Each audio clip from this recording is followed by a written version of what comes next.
Welcome to my channel. কেমন আছো তোমরা সবাই? আশা করি ভালো আছো। আমি আছি মোটামুটি, কারণ আমার এখনো ওষুধ চলছে, ওষুধ খাচ্ছি, এখনো সুস্থ হইনি। বাট তারপরে কাজ করতে হচ্ছে, কি করবো, কিছু করার নেই।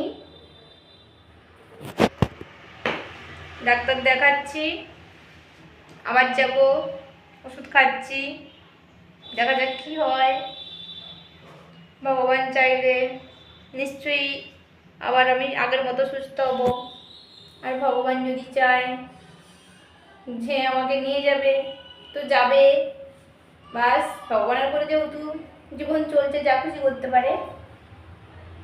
তো আমি ব্লগ দিতে পারিনি অনেক দিন, তাই এলাম তোমাদের সঙ্গে কথা বলতে। আসলে আমার সময় হয় না, আমি কাজে ব্যস্ত থাকি। সেই ব্লগ দিয়েছিলাম পয়লা বৈশাখে, বাস তারপর থেকে সত্যি আমি এতটাই ব্যস্ত হয়ে পড়েছি। চ্যানেল নিয়ে আসি যখন সময় হয়, বাট সব সময় আসতে পারি না। সে লাইভ হোক বা ভিডিও হোক, আর ব্লগ তো একদমই দিতেই পারি না। তো তারপরেও তোমরা অনেক সাপোর্ট করো, তার জন্য অনেক অনেক অনেক তোমাদের জন্য ভালোবাসা রইল। আর কি করবো বলো, কাজ করতে হয়, কাজ না করলে কি করবো, না হলে এতটা অসুস্থর উপরে কি আর কাজ করতাম? আর যদি আমার হাজবেন্ড থাকতো তাহলে সত্যি আমার এত কষ্ট হতো না। আমরা যে কষ্টগুলো আজ পাচ্ছি, আমি বা আমার সন্তানরা এগুলো পেতাম না। সত্যি মানে এত কষ্টের উপরে কাজ করছি, অবশ্যই তো কষ্ট হচ্ছে, মানে কাজ না করলেও হচ্ছে না, আবার ডাক্তার না দেখালেও হচ্ছে না। কাজও করছি, ডাক্তারও দেখাচ্ছি, মানে সব দিকটা একজন যখন সামলায় তখন যে কি কষ্ট হয়, এরকম আমার মতো পরিস্থিতিতে যে আছে সেই বুঝতে পারবে। তো যাই হোক, তাও অভিযোগ কারোর উপরে নেই, কারণ আমি একা, আমার দায়িত্ব একা। তা এই জন্য কষ্ট হলেও ভগবানকেও কিছু বলি না, শুধু বলি যা খুশি তাই করো। তাই কাটছে কোনো রকম, যতক্ষণ পারবো ততক্ষণ করব, যখন পারবো না তখন করব না। আর কি, আর তো কিছুই মানে এর বেশি তো কিছু বলার নেই না। তা ভগবানের যা ইচ্ছা তাই হোক। আর কি বলবো, আমি কিছু বানিয়ে বলতে পারি না। আর কষ্টে যদি আমার কোনোদিন কোনো কষ্ট হয়, আমি সেগুলো বাস, আমি মনে করি আমার কষ্টটা আমার, আমি কারোর সঙ্গে না তো শেয়ার করতে চাই না তো বলতে চাই। কিন্তু কোনোদিন যদি আমি খুশি থাকি, আমি সেটাকে সবার সঙ্গে শেয়ার করে নিই। কারণ মানুষ বলে কষ্ট ভাগ করলে কষ্ট কমে, এটা ভুল কথা। কষ্ট ভাগ করলে কষ্ট বাড়ে। তোমার কষ্ট আছে আর যদি কেউ জানতে পারে, বা তুমি যদি দুটো কথা কাউকে বলো, তাহলে সে তোমার সুযোগ নেওয়ার চেষ্টা করবে।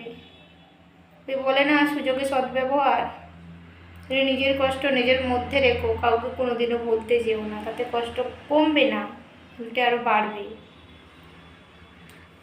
যদি পারো নিজের খুশিটা সবার সঙ্গে ভাগ করে নিও। বাস, আমি তো এমন দিন কাটাই, যেমনই হোক চলছে। শুধু অপেক্ষা করছি কবে সুস্থ হব, কারণ অ্যাকচুয়ালি এই অসুস্থতা আমাকে বলতে পারো বেঁধে রেখেছে। না ভালো থাকতে পারছি, না ভালোভাবে কাজ করতে পারছি, কিছুই করতে পারছি না। অ্যাকচুয়ালি অনেক দিন হয়ে গেল ওষুধ খাচ্ছি, আমার অবশ্য দেখাতে একটু লেট হয়ে গেছে, মানে আমি বুঝতে পারিনি। আর যেটা হয়েছে আর একটা, এটা তো জীবনভর ঠিক হবে না, কারণ ওটা তো চ্যালেঞ্জ করতে গিয়ে অসুবিধা হয়ে গেছে। তার যখনই হাতে প্রেসার পড়বে তখনই ও ওরকম সমস্যা করবে। আবার তুমি মানে 2 মাস রেস্ট নাও, 1 মাস রেস্টে থাকো, আবার তুমি 6 মাস কাজ করবে। তা জীবন তো এরকম চলছে। বাস, এই জন্য এত ব্যস্ততার মধ্যে আমি ব্লগ ভিডিও দিতে পারি না। আর আমি মানে কাজ, রুম, কোম্পানি এইসব নিয়েই কাটে। এর বাইরে সত্যি সময় পাই না যে কোথাও যাই বা বেরোই।